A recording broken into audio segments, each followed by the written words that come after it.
Alright guys, what I'm working on here is a Husky Supreme SLT 4600. Yeah, well, this old Husky is not very supreme anymore. It's been beat and rebeat. And this is what happens when a tractor gets parked inside a lean-to next to a chicken coop with free-range chickens. Yeah. Gee, I wonder why it won't start. Can't figure that out. I'm going to have to think about this for about 2 seconds. Look at this fucking mess. Oh man, look at that mess. Whew. Man, I've seen some bad crap inside tin work, but this is really something else. Anyways, amazingly, it was running, and just finally shit it out. Probably just freaking overheated, not being able to be cooled by all the crap that's in there. Plus the coil is rusted as hell. So I'm going to pull that coil off and clean it up, clean the flywheel, clean all of this crap out of here. Change the plugs, adjust the valves.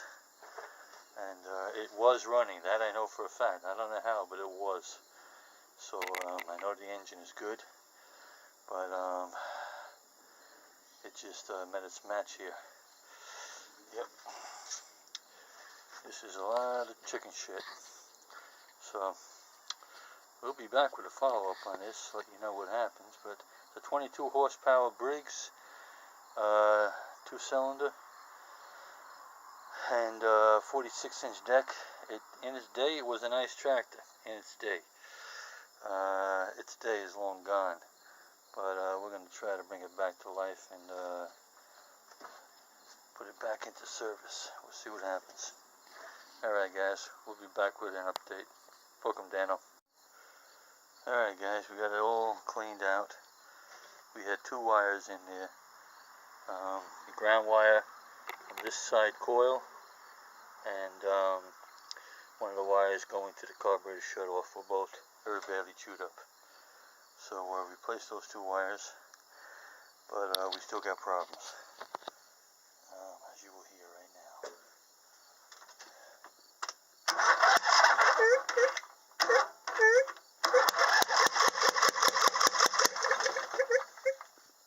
Okay, backfiring out of the carburetor. Anybody that's worked their salt in mechanics knows that that's the timing. So I'm going to pull the covers off and check those valves on both sides, see if the valves got out of whack. It's very common with these Briggs engines, and or perhaps we got a shear key on the flywheel, but it's one or the other, because like I said, it was running before this. So this is we're on to part 3 of this freaking nightmare, and we'll see what happens. Alright guys, thanks for watching. Welcome, Dano. Alright guys, we're back working on this Husky here. This 22 horsepower Briggs 2-cylinder engine, and we found the problem. The problem is, well, it's twofold actually, but one is worse than the other. Okay, on the left side, we got a bent push rod. Alright, the exhaust valve, bent push rod. Okay, these Briggs engines are notorious for valve problems. You really, really must adjust these valves regularly if you use your machine. They become loose, and they become bent, and then we get the worst case scenario like we have here. Okay, this side's got a bent push rod. That can be straightened out, put back in, and that's fine. However, the other side, okay, this side, we pull the cover off, and what do we find? One push rod. And you guys that know what I'm talking about know exactly what the rest of the story is. This is the intake valve push rod. The exhaust push valve push rod is nowhere to be found. Okay, it has fallen out of its slot and has slipped down inside the engine. Okay, this is what happens to these. Okay, I can show you. Okay, if it's not in its spot there, okay, see how I'm pushing that in? Okay, it will slide and keep on sliding all the way in and get right into the engine, and then it's history. Okay, this is a common thing with these, especially with these twin cylinders. I've had it happen once on a single cylinder too.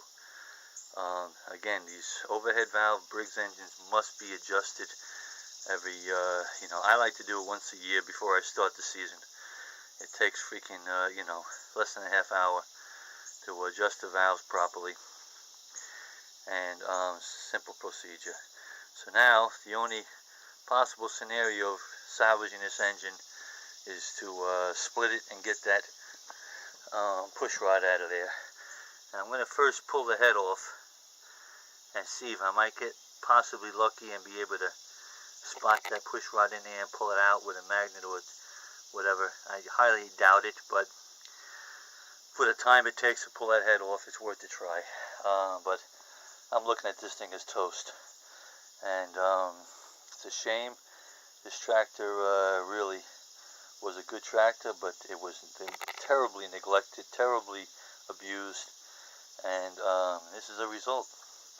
Once you start having a slight difficulty cranking the engine over, guys think it's their starter, it's their battery. It's not. 9 times out of 10, it's the valves. Okay, I've seen guys change starters and batteries and everything else, and even sell tractors because they couldn't get them started, because they were appearing to be somewhat seized. And it's not the case. It's the valves. These valves come loose, they drop out, and once you start getting that telltale sign of slightly slow cranking, alright, or popping out of your carburetor, you know you got problems with the valves. So that's the story with this. That's the update. 22 horsepower Briggs engine. It's toast.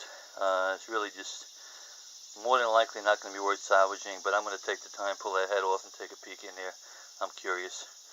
But this is what happens, guys. So if you're thinking about a Briggs engine, this is what you can prepare yourself for.